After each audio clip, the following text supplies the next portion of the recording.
हर हर महादेव। दोस्तों, आप सभी लोग जानते हैं कि 2 अगस्त 2025 यानी शनिवार को पड़ रही है नवमी तिथि। और दोस्तों, यह वह तिथि है जो सावन मास में पड़ने वाली सबसे बड़ी तिथि है, क्योंकि यह सावन मास पड़ने वाली है और इसका बहुत ही बड़ा और विशेष महत्व होता है। पूज्य गुरु जी ने कहा है कि अगर कभी भी मौका लग जाए और सावन मास की नवमी तिथि को पड़ जाए तो आप लोगों को 3 तुलसी पत्ते वाला उपाय तो अवश्य ही करना चाहिए। इन दोनों का संयोग बहुत ही कम आता है।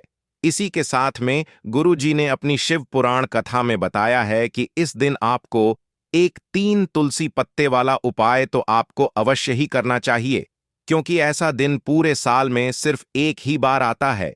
और दोस्तों, आप सभी लोग जानते हो कि शनिवार का अगर सबसे बड़ा कोई उपाय है तो वह 3 तुलसी पत्ते वाला उपाय। तो दोस्तों, सावन मास की नवमी के दिन आप लोगों को इस 3 तुलसी पत्ते वाला उपाय को जरूर करना है। बहुत सारे लोग होंगे जिन लोगों ने इस उपाय को ना किया हो, मतलब पूरा साल निकल गया, उन्होंने किसी भी दिन इस 3 तुलसी पत्ते वाला उपाय को ना किया हो। पर दोस्तों, आपके पास एक आखिरी मौका बचा हुआ है, जो कि 2 अगस्त 2025 सावन मास की शनिवार के दिन है। इस दिन आप लोगों को इस वाले उपाय को जरूर कर लेना है। भले ही आपने पूरे महीने भर इस उपाय को ना किया हो, पर अगर आपने इस सावन मास के नवमी के दिन अगर इस वाले उपाय को कर लिया तो आपको इस उपाय को करने का वह फल मिलेगा जिसकी आपने कभी कल्पना भी नहीं करी होगी। इसीलिए आप लोग इस वाले उपाय को एक बार जरूर कर लेना है, ताकि आप लोगों के हाथ से यह मौका ना जा सके और आपको इस उपाय को करने का फल मिल सके। दोस्तों, यह उपाय पंडित जी ने अपनी अभी की ही श्री शिव महापुराण की कथा में बताया है। जी, इस उपाय को आज हम आपको बहुत अच्छे से समझाने वाले हैं। इस वीडियो को देखने के बाद इस उपाय को समझने के लिए आपको कोई और वीडियो को देखने की जरूरत नहीं पड़ेगी। तो चलिए दोस्तों, उपाय को शुरू करते हैं। देखिए, यह इस सावन मास के नवमी के दिन यह इतना खास होता है, इतना महत्वपूर्ण होता है। देखा गया है कभी कभी बड़े बड़े पूजा पाठ अनुष्ठान से जो मनोकामना पूर्ण नहीं होते, वह सावन मास की नवमी के दिन एक छोटे से उपाय करने से ही आपकी मनोकामना पूर्ण हो जाती है। और बहुत सारे लोगों ने इस उपाय को किया भी है और उनको इस उपाय को करने का फल भी जरूर मिला है। अगर आप लोग भी इस उपाय को करना चाहते हैं तो आप इस उपाय को पहले अच्छे से समझ लेना, सुन लेना, उसके बाद करना। आपको इस उपाय का फल जरूर मिलेगा और इस उपाय को कर लेने से आपके घर में चाहे किसी भी प्रकार की दुख और समस्या क्यों ना चल रही हो, आपको उसका कारण भी नहीं पता है कि भाई यह समस्या किस कारण से चल रही है। उसका कुछ भी कारण हो सकता है, जैसे पितृदोष हो सकता है या किसी भी तरह का मंगल दोष भी हो सकता है। तो इस दिन आप लोगों को यह वाला उपाय कर लेना है। यह एक ऐसा उपाय है जिस उपाय को अगर किसी विशेष दिन पर किया जाए तो भाई उस विशेष दिन का जो है वह तो हमें मिलता ही मिलता है, पर हमने उस दिन पर इस उपाय को किया है तो हमें उससे भी बड़ा फल मिलता है, और फल बहुत जल्दी मिलता है, क्योंकि आप इस उपाय को बहुत ही बड़े और विशेष दिन पर कर रहे हो। तो चलिए अब उपाय के बारे में बात करते हैं, लेकिन उससे पहले आप लोगों को यह जानना आवश्यक है कि आखिर यह उपाय किस समय करना है, किसको करना है और कैसे करना है। तो चलिए हम आगे आपको वीडियो में एक एक करके बता देते हैं। लेकिन उससे पहले अगर आप लोग हमारे चैनल पर पहली बार आए हैं या फिर मेरी आवाज आज पहली बार सुन रहे हैं तो हमारे चैनल को सब्सक्राइब जरूर कर लेना और इस वीडियो को लाइक करके कमेंट बॉक्स में श्री शिवाय नमस्तुभयम ओम नमः शिवाय जरूर टाइप कर देना। तो दोस्तों, इस 3 तुलसी पत्ते वाला उपाय को हमें इस सावन मास की नवमी के दिन कैसे करना है, किसको करना है, किस समय करना है और कहां पर करना है, ये सारे सवालों के जवाब आपको इस वीडियो में मिल जाएंगे। और जो यह वीडियो देखेगा भाई, उसको 3 तुलसी पत्ते वाला उपाय जरूर करना चाहिए, क्योंकि इस दिन तुलसी पत्ते का भी बहुत ही बड़ा और विशेष महत्व होता है। आ जाए 3 तुलसी पत्ते वाला उपाय की तो यह सोने पर सुहागा वाली बात हो जाती है और यह एक बहुत ही बड़ा उपाय हो जाता है इस सावन मास की शनिवार का। तो अब दोस्तों, इस 3 तुलसी पत्ते वाला उपाय को आखिर करना किसको है, सबसे पहले हम लोग वह बात जान लेते हैं। तो देखो, घर की जो बड़ी माताएं बहनें होती हैं, उन माताओं बहनों में से कोई भी एक बड़ी माता बहन इस वाले उपाय को कर सकती है। और दोस्तों, अगर आप चाहे तो अपने घर में से सभी सदस्यों को भी इस उपाय को करवा सकते हैं। अगर किसी व्यक्ति की खुद की कोई मनोकामना है, खुद की कोई दुख और परेशानी है जो कि वह अपने लिए ही करना चाहता है, इस वाले उपाय को तो वह खुद अपने लिए भी कर सकता है। बाकी अगर कोई घर में से ऐसा है जो कि अपने पूरे घर परिवार की सुख और शांति के लिए यह वाला उपाय करना चाहता है, तो भाई वह भी कर सकता है। उसमें भी कोई दिक्कत वाली बात नहीं है। कहने का मतलब यह है कि इस उपाय को हर एक सदस्य भी कर सकता है और पूरे घर परिवार के सदस्य के लिए घर की बड़ी माताओं बहनों में से कोई एक माता बहन भी कर सकती है। माताएं बहनें अगर घर में उपस्थित ना हो या वह यह वाला उपाय ना कर पा रही हो, तो फिर घर का कोई बड़ा सदस्य भी इस 3 तुलसी पत्ते वाला उपाय को कर सकता है। चाहे फिर वह पुरुष ही क्यों ना हो, उसमें कोई भी दिक्कत वाली बात नहीं है। उसके बाद में दोस्तों, जो अगला प्रश्न निकल कर आता है वह यह आता है इस उपाय को लेकर कि आखिर इस उपाय को हमें किस समय करना है, सुबह के समय करना है कि शाम के समय करना है। तो देखो, इस वाले उपाय को आप लोग सुबह के समय भी कर सकते हो और शाम के समय प्रदोष काल में भी कर सकते हो। अब अगर आप पूछो कि भाई सबसे उत्तम समय कौन रहेगा इस 3 तुलसी पत्ते वाला उपाय को करने का, तो हम आपसे बस यही कहेंगे कि इस उपाय को आप सुबह के समय करेंगे तो ज्यादा बेहतर होगा।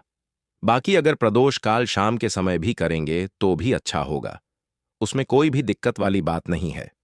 तो अब दोस्तों, जो अगली सबसे बड़ी और महत्वपूर्ण बात आती है वह यह आती है कि सुबह अगर हम उपाय को करेंगे तो हमें कितने बजे से लेकर कितने बजे तक के बीच में करना है, और शाम के समय प्रदोष काल में करेंगे तो हमें कितने बजे से लेकर कितने बजे के बीच में करना है।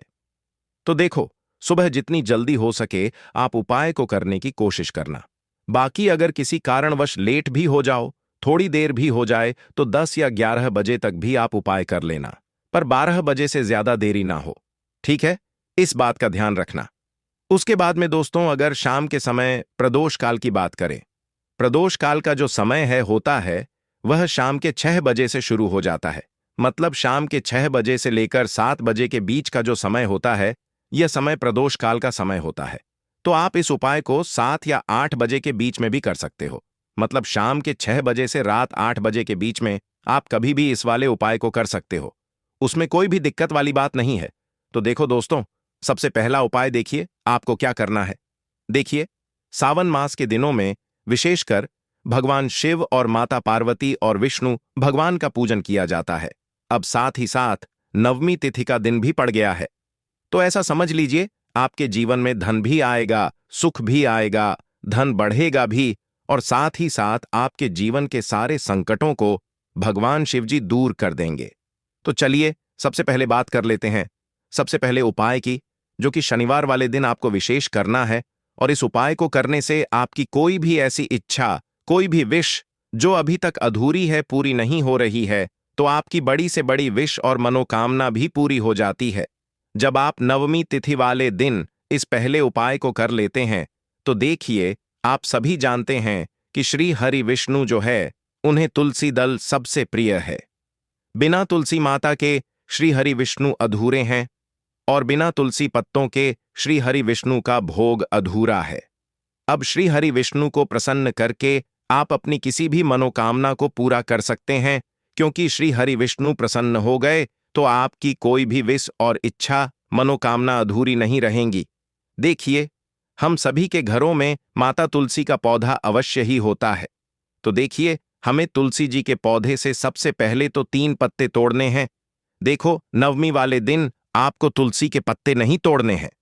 तो देखिए, तुलसी जी के आपको 3 पत्ते तोड़ लेने हैं, और इन तुलसी जी के पत्तों को तोड़ने के बाद आपको 1 चुटकी हल्दी भी अपने साथ में लेनी है। हल्दी के अंदर आपको जल मिलाकर के पेस्ट के रूप में तैयार करना है, और इसी के साथ में आपको एक दीपक भी लेना होगा। दीपक आप मिट्टी का भी ले सकते हैं, आटे का भी ले सकते हैं, और इस दीपक में आपको शुद्ध घी डाल करके इसमें आपको लंबी रुई की बाती का प्रयोग करना है। देखिए दोस्तों, आपके पास है 3 तुलसी जी के पत्ते हैं। तो पहला जो तुलसी जी का पत्ता है, उस पर आपको सबसे पहले तो जो आपने हल्दी ली है उसकी एक बिंदी लगानी है।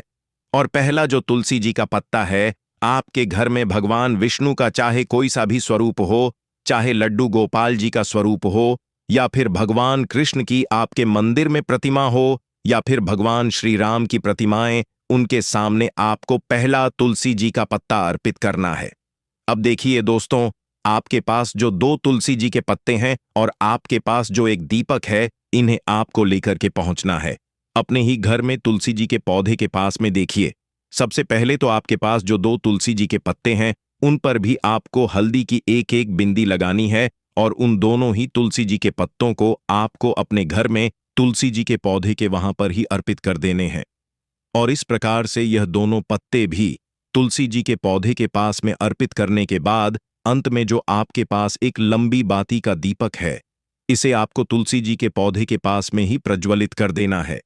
जो भी व्यक्ति अपने ही घर पर इस प्रकार से तुलसी जी के 3 पत्तों का यह उपाय कर लेता है, तो उसका परिवार हमेशा खुश रहता है।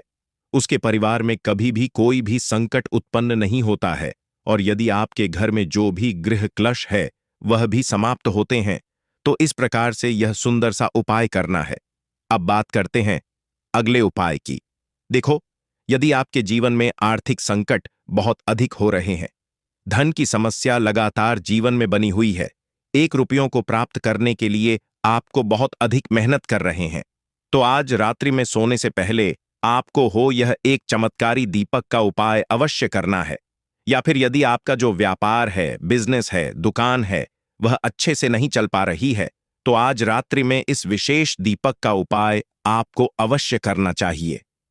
देखो दोस्तों, दीपक हमारे घर में सभी नकारात्मक शक्ति को बाहर करता है। यह उपाय आपको साल में केवल 1 बार करने का ही मौका मिलता है। देखिए, इस उपाय के लिए आपको तुलसी जी की जो सूखी लकड़ी होती है, उसे ले लेना है। देखिए दोस्तों, यदि आपके पास पुरानी तुलसी जी की लकड़ी है, तो उसे आप ले सकते हैं। में तुलसी जी जो लकड़ी है वह सूखी हुई है, तो उसकी लकड़ी आप तोड़ करके इस्तेमाल कर सकते हैं। लेकिन आपको ध्यान रखना है कि सूर्यास्त से पहले पहले ही आपको यह जो तुलसी जी की लकड़ी है, इससे अवश्य ही तोड़ लेना है। तो इस उपाय के लिए आपको सबसे पहले तो एक मिट्टी का दीपक लेना होगा। चाहे तो आटे का दीपक भी ले सके, क्योंकि आटे का दीपक सभी दीपक में सर्वोत्तम माना गया है। इस दीपक के अंदर आपको शुद्ध घी का प्रयोग करना होगा और इससे दीपक के अंदर आपने जो तुलसी जी की लकड़ी ली है उसे भी रख देना है। लेकिन यह जो तुलसी जी की लकड़ी है, इसमें आपको चारों तरफ अच्छे से घी लगा लेना है। देखिए, गुरुजी ने बताया है कि जो तुलसी जी की लकड़ी है, यदि आप उपाय करते हैं और बहुत ही शीघ्रता से जल जाती है, तो इसके लिए आपको एक कार्य करना है। आपको थोड़ी सी रुई ले लेनी है और उस रुई को आपने जो तुलसी जी की लकड़ी ली है, उस पर अच्छे से चारों तरफ लपेट देनी है। तुलसी जी की लकड़ी के ऊपर रुई लपेटने के बाद इसे आपको पूरा घी के अंदर डुबो लेना है। अब इसे आपको बाती के रूप में प्रयोग करना है। अब दोस्तों, इस दीपक को आपको प्रज्वलित कहाँ करना है? तो इस दीपक को आपको या तो भगवान विष्णु के सामने प्रज्वलित करना होगा, या फिर आपको भगवान श्री राम के सामने प्रज्वलित करना होगा, या फिर भगवान कृष्ण के सामने, यानी कि भगवान विष्णु के जो भी अवतार हैं उनके सामने आप यह दीपक प्रज्वलित कर सकते हैं, या फिर आप इस दीपक को माता तुलसी जी के सामने भी प्रज्वलित कर सकते हैं। पूज्य गुरु जी ने बताया है कि जो भी व्यक्ति इस प्रकार से तुलसी जी की डंडी से यह दीप दान कर देता है, उसके जीवन में कभी भी धन की समस्या नहीं होती है। इसीलिए आपको यह पूरे साल में केवल 1 बार ही मौका मिलता है। इस उपाय को करके देखना, आपकी सभी इच्छाएं जरूर पूर्ण होंगी। यह जो उपाय है, रात्रि में सोने से पहले करना है। यह उपाय करते सर्वश्रेष्ठ होने वाला है। देखिए, इस उपाय के लिए आपको मात्र 5 हरे मूंग के दाने ले लेना है। देखिए, तिथि है और यह शनिवार के दिन पड़ रही है, इसीलिए आपको 5 हरे मूंग के दाने लेना है। हरे मूंग के दाने आपको साबुत लेने हैं, खंडित नहीं होने चाहिए। इस बात का ध्यान रखें। और इसी के साथ में आपको एक तांबे के पात्र के अंदर अपने घर से शुद्ध जल ले लेना है। अब दोस्तों, इन सभी सामग्रियों को लेकर के आपको सीधे पहुंच जाना है भगवान शिव के मंदिर में देखिए, इस उपाय को भी आप सुबह भी कर सकते हैं और शाम के समय में भी कर सकते हैं। देखिए, भगवान शिव के मंदिर में पहुंचने के बाद आपके पास जो 5 हरे मूंग हैं, उनमें से पहला जो हरा मूंग है, आपको शिवलिंग के सामने जो नंदी महाराज होते हैं और उनका जो पैर उठा हुआ होता है, वहां पर आपको पहला हरा मूंग समर्पित कर देना है और आपको ओम नमः शिवाय इस मंत्र का जाप कर लेना है। फिर आपको दूसरा हरा मूंग लेना है और शिवलिंग पर जो श्री गणेश जी वाला स्थान होता है, वहां पर आपको यह दूसरा हरा मूंग समर्पित कर देना, यानी कि शिवलिंग के सीधे तरफ आपको यह दूसरा हरा मूंग समर्पित करना है और फिर आपको ओम नमः शिवाय या फिर श्री गणेशाय नमः इस मंत्र का जाप कर लेना है। तीसरा, हरा मूंग का दान। आपको भगवान शिव की सबसे प्रिय पुत्री माता अशोक सुंदरी वाले स्थान पर समर्पित करना होगा। शिवलिंग की जो जलाधारी होती है, जहां से जल बह के आता है, उसी जलाधारी के बीच में जो कहीं कहीं उठी हुई लाइन होती है सांप की आकृति के रूप में, वहीं पर आपको तीसरा हरा मूंग समर्पित करना है और फिर आपको ओम नमः शिवाय इस मंत्र का जाप कर लेना है। अब दोस्तों, चौथा जो हरा मूंग है, उसे आपको भगवान कार्तिकेय जी का जो स्थान होता है शिवलिंग पर, वहां पर आपको यह चौथा हरा मूंग का दाना समर्पित कर देना है और आपको ओम नमः शिवाय इस मंत्र का जाप कर लेना है। अब दोस्तों, आपके पास जो पांचवा और अंतिम हरा मूंग बचा हुआ है, उसे जल के पात्र के अंदर डाल देना है और इस हरे मूंग से युक्त जल से आपको भगवान शिव के शिवलिंग का अभिषेक कर देना है। धीरे धीरे समर्पित करते जाना है और लगातार आपको शिव महापुराण के मूल मंत्र श्री शिवाय नमस्तुभ्यम इस मंत्र का जाप करते रहना है। फिर आपको शिवलिंग के सामने बैठकर, यदि आप अपने बच्चों के लिए यह उपाय कर रहे हैं, यदि आप अपने बच्चों की बुद्धि ज्ञान और विवेक के लिए उपाय कर रहे हैं, तो उसके लिए आपको प्रार्थना कर लेनी है।